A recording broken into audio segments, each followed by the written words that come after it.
Hey guys, so today I'm going to actually start with a passage right away. We're going to look at Proverbs 18:21. Death and life are in the gift of the tongue.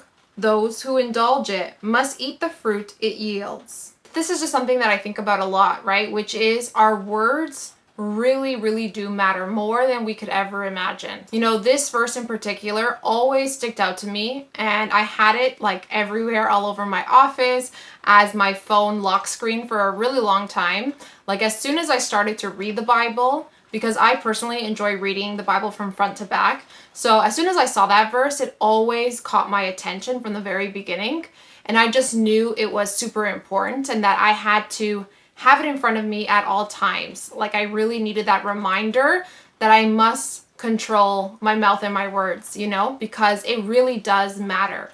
So, the way that we actually sin most of the time is by our words more than anything else. So it really does matter because it impacts ourselves, but it also impacts all the people around us. It could cause other people to sin as well. So there's a passage that I want to look at that kind of talks on this, which is Ecclesiasticus 28:18.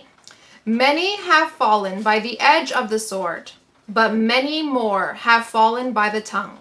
So as you can see in this passage, more people have died by our words than by the sword, right? If we look back at the Adam and Eve story, right, and the original sin that happened, essentially the devil used his words to convince Eve to sin. Then Eve used her words to then convince her husband Adam to sin.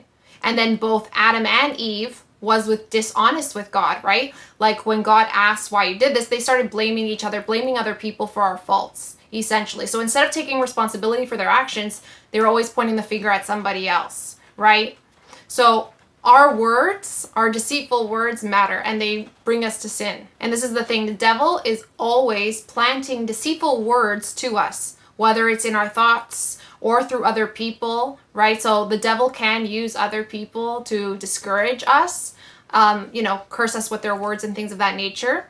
And we're broken people. We do this to each other all the time, unfortunately, because we're negative, sinful people just naturally. And like that saying goes, hurt people hurt people. So unfortunately, we do hurt each other with our words all the time. The next one I want to look at is Matthew 16:23. But he turned and said to Peter, "Get behind me, Satan. You are an obstacle in my path, because you are thinking not as God thinks, but as human beings do."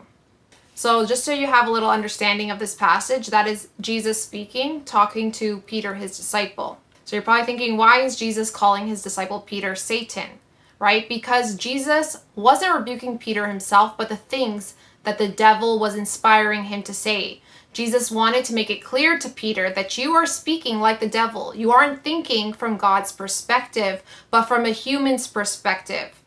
Satan is the prince of the world, of this world. Our human perspective comes from this world. We are to have God's perspective. So we must think of heavenly things, from above, not worldly things. Also, you see that in the wilderness when the devil was tempting Jesus himself, his message was that he could achieve greatness without dying. And Peter was basically presenting that same message here in this passage to Jesus as well. And this is the part that we all need to be really careful about. If you read up a little bit higher in that passage, we see that Peter seems to have really good intentions with what he said to Jesus, but yet Jesus rebuked him and called him the devil, right? We must be very careful because we can sin with our thoughts and our words even when we have good intentions. So let's look at that passage, looking a little bit up, and that starts at verse 21. From then onwards, Jesus began to make it clear to his disciples that he was destined to go to Jerusalem and suffer grievously at the hands of the elders and the chief priests and scribes, and to be put to death, and to be raised up on the third day. Then taking him aside, Peter started to rebuke him. "Heaven preserve you, Lord," he said. "This must not happen to you." But he turned and said to Peter, "Get behind me, Satan. You are an obstacle in my path, because you are thinking not as God thinks, but as human beings do." As you can see, essentially Jesus was letting his disciples know that, he must suffer and die. Like that's part of God's plan, right? And Peter had good intentions. He didn't want to see Jesus die, right? So he was just like, Lord, don't say that, He wasn't really understanding God's perspective, essentially. But at the end of the day, like when you think about it, you're like, well, he had good intentions. He wasn't saying anything like really bad, right? You might think that when you read this passage. But this brings me back to this concept, right? The concept of just because you have good intentions, it doesn't mean that it's the right thing. I noticed in my own life, through the help of my priest and spiritual guidance, that the devil really twists what is good and makes you think that it's the right thing to do, right? Like your intentions seem good. And just because you have good intentions, it doesn't always mean that it's the right thing to do or say. This is why having discernment and truly looking to the things of God, looking at God's perspective and not the human perspective is very, very important. Honestly, it's really good to just pray and ask God, please give me discernment to do your will, not my own will, but your will, to see from your perspective, not my human perspective, right? This is very, very important because we all need discernment to make the right choices. I want to focus again and stress the importance of our words, because it is super important. We can actually make other people sin as well through our own words. And I want to look at an example that's from the Old Testament. When Moses was leading the people of Israel to the promised land, God actually commanded Moses to send out some men to explore the land first. But 2 of the men actually brought back a bad report, so with their words, they instilled fear into the whole community, which then caused them to not believe in God and to actually turn away from God, and wanting to go back to Egypt. So let's actually look at this example. It's in Numbers 13:25-33. So let's take a look. They reported to the whole community that they had seen and showed them the fruit they had taken from the land. This was their report to Moses. We entered the land you sent us to explore, and it is indeed a bountiful country, a land flowing with milk and honey. Here is the kind of fruit it produces. But the people living there are powerful, and their towns are large and fortified. We even saw giants there, the descendants of Anak. The Amalekites live in the Negev, and the Hittites, Jebusites, and Amorites live in the hill country. The Canaanites live along the coast of the Mediterranean Sea and along the Jordan Valley. But Caleb tried to quit the people as they shout before Moses. Let's go at once to take the land, he said. We can certainly conquer it. But the other men who had explored the land with him disagreed. We can't go up against them. They are stronger than we are. So they spread this bad report about the land among the Israelites. The land we traveled through and explored will devour anyone who goes to live there. All the people we saw were huge. We even saw giants there, the descendants of Anak. Next to them, we felt like grasshoppers, and that's what they thought too. Then the whole community began weeping out loud, and they cried all night. As you see, Caleb tried to use his words to encourage, to convince the people that they could take the promised land, like God promised. But the 2 men, they kept on discouraging and putting fear into the people. If you keep reading, even Joshua and Caleb tried again to convince the people to believe in God and to take the land. But the negative words already won over their hearts, and their minds were made up. They were afraid of the people of the promised land, and they didn't think that they were going to win, so they were afraid, right? They didn't want to go out of fear, and they didn't have faith in God.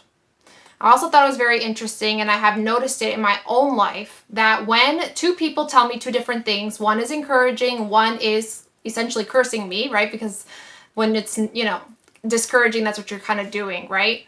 But for whatever reason, those discouraging words always affect me the most, And there's an example that I can give you guys. Maybe this can help. If you're on social media and, you do have like people who comment and things of that nature, right? What you'll notice is you can have like a whole bunch of positive comments of people being very positive and encouraging to you. But as soon as you get that one negative comment, right, that's discouraging, that's the one that you fixate on. That's the one comment that you think about versus like the 10 other positive ones. And so a lot of times that's how we're like, we focus on the negative very easily, but it's hard to focus on the positive. Our minds just naturally go to the negative. And so that's why it is very important that we pay attention to the type of words we give to other people and to ourselves, because the negative ones are always the ones that stick out and affect us the most in a negative way. I know that even in my business in the past, I've done this as well, where I'll be getting like positive feedback on the strategy that I'm doing. But then as soon as I hear like one bad thing, I want to like try to fix or change everything, not even fix it. Like I tried to change my whole entire strategy, even though it was working up until then, just because I had that one comment, instead of just fixing that one thing, or just, first even seeing if it's a valid comment or not, I just right away wanted to change the strategy completely, right? Which is not the smart thing to do. And a lot of times we act harshly just based off of these like negative comments or feedback that we get. We put too much weight on it, right? Instead of believing the positive and putting our faith in God. The point is we can make big wrong decisions all because of someone's discouraging words. That can definitely happen.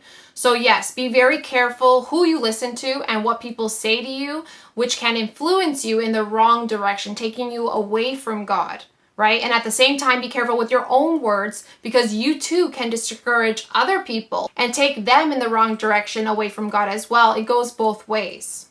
This passage always reminds me of the importance of my words. So let's look at Matthew 18, 6-7. Anyone who welcomes one little child like this in my name welcomes me. But anyone who is the downfall of one of these little ones who have faith in me would be better drowned in the depths of the sea with a great millstone around his neck. Alas for the world, that there should be such causes of falling. Causes of falling indeed there must be, but alas for anyone who provides them.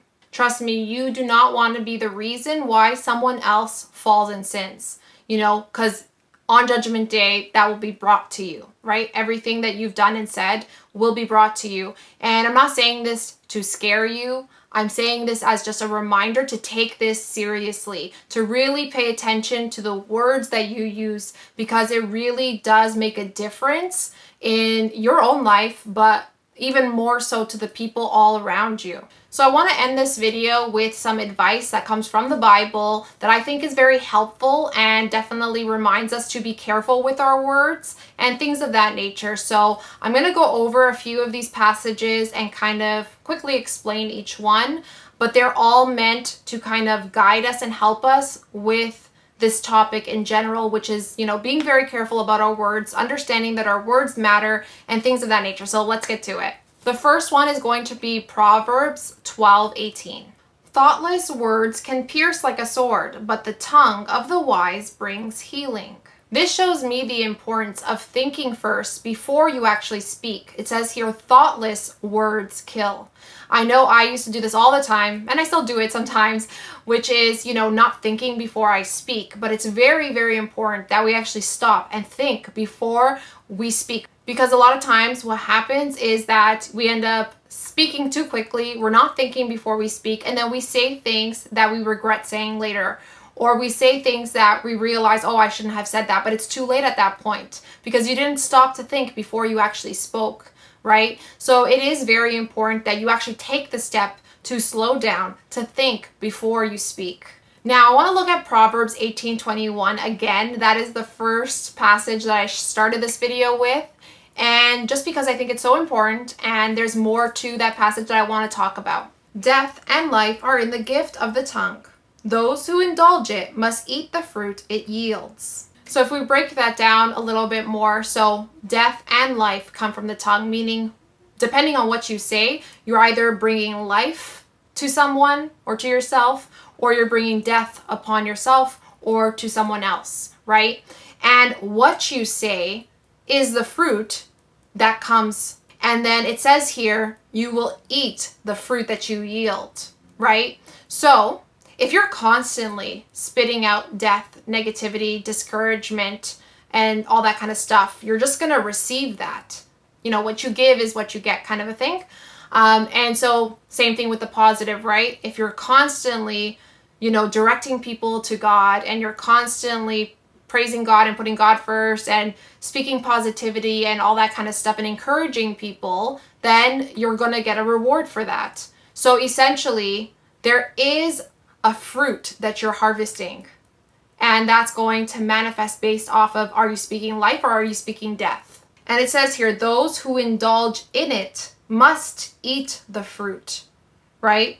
So this is God's word saying, whichever one you're speaking more of, life or death, because we all speak both at the end of the day, right? We're not perfect. We don't always speak life. We definitely speak death sometimes, and that gets us into trouble, and that's what causes us to sin and things of that nature, right?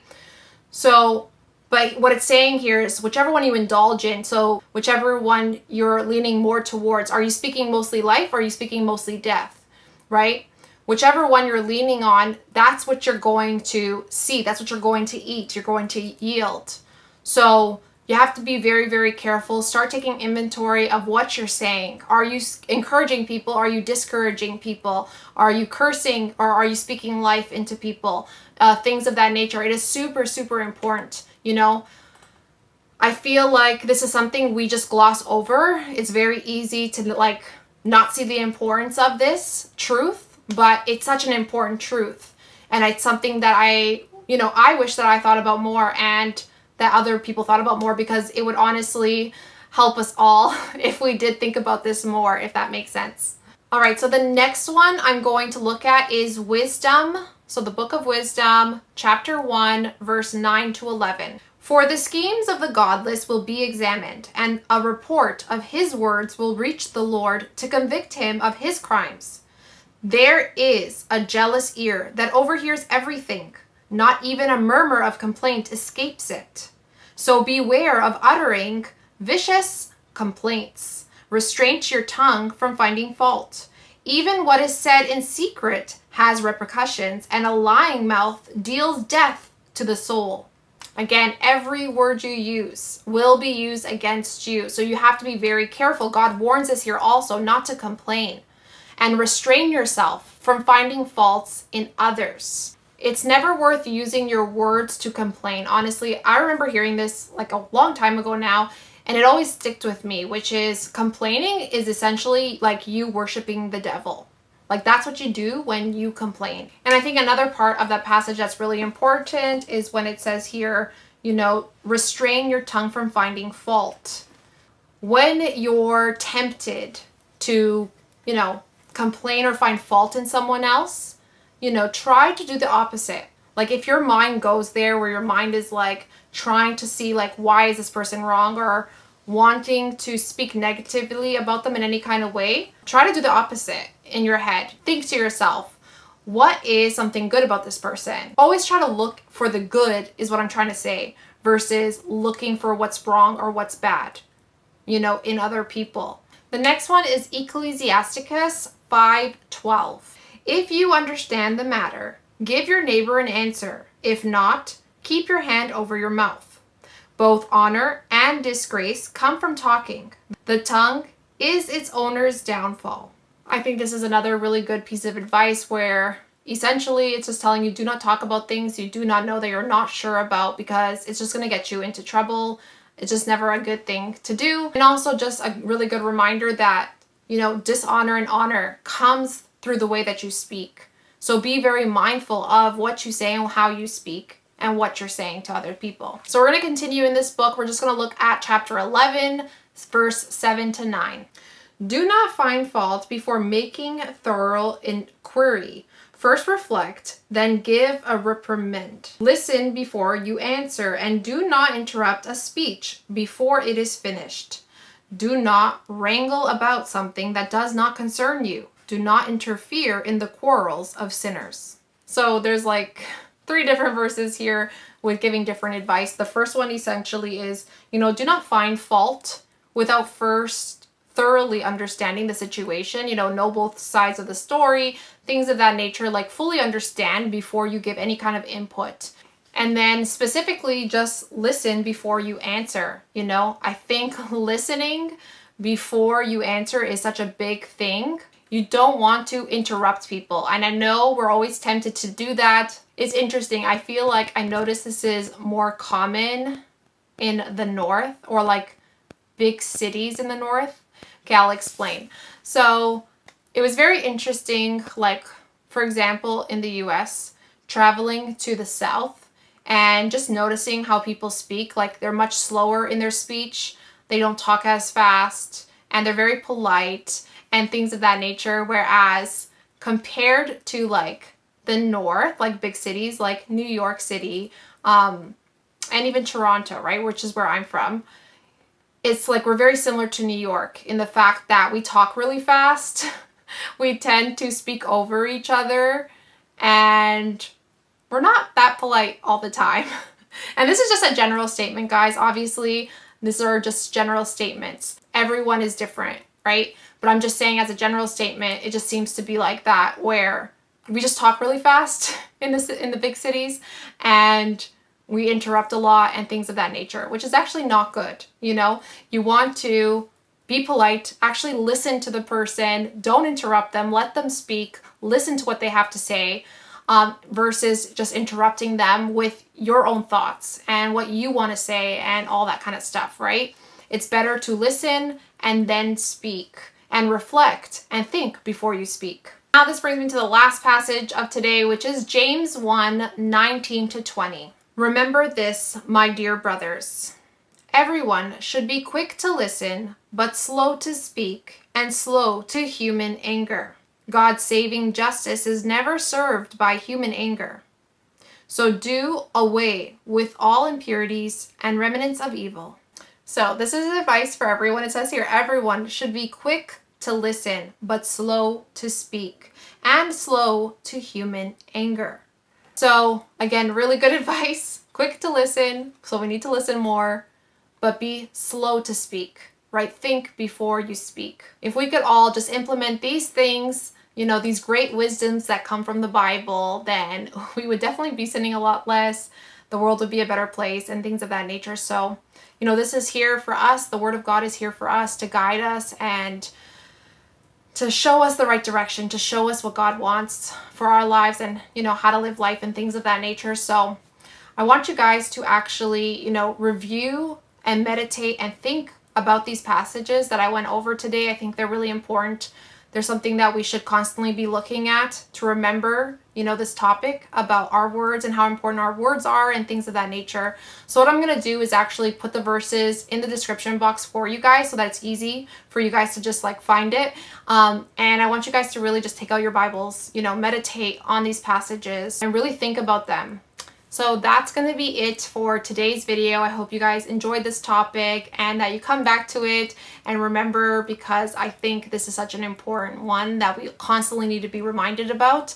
And yeah, that's pretty much it from me, guys. I hope you guys have an amazing day today, and God bless.